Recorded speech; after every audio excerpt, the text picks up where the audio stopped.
It's the club face's responsibility to start the golf ball off where it's pointing.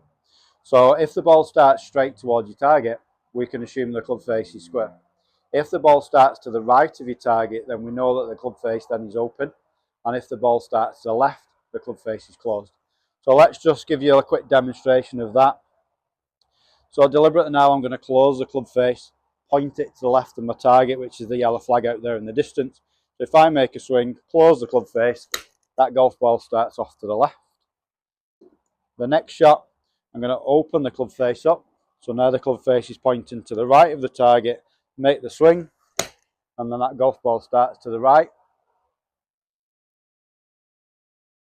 And then this time I'm going to square the club face up, return the golf ball, club face square to the flag, and then that golf ball starts straight down to the target.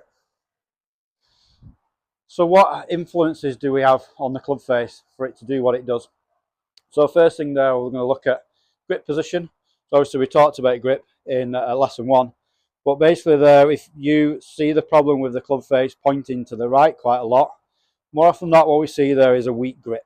So instead of being able to have the hand on the golf club and being able to see 2 to 3 knuckles on the left hand, you can only see 1 knuckle, and you've got a V there between your finger and your thumb that points up towards that left shoulder.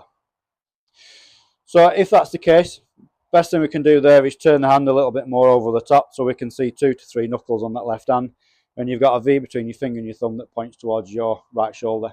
So as you're swinging the club, that should allow the club face to square up a little bit more, enabling you to hit that golf ball a little bit straighter.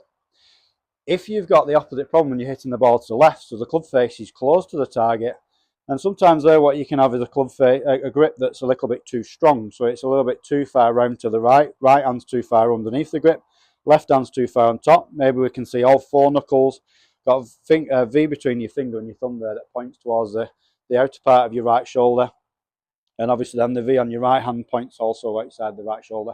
So basically what happened there is the club face, the hands will return back to where they will be fairly neutral, and that will be closing the club face or causing that face to point to the left when we make contact with the golf ball. So if that's the case for yourself, then weakening the grip and turning it a little bit round to the left so we can see 2 to 3 knuckles on the left hand, and we've got a V between your finger and your thumb that points up towards that trail shoulder.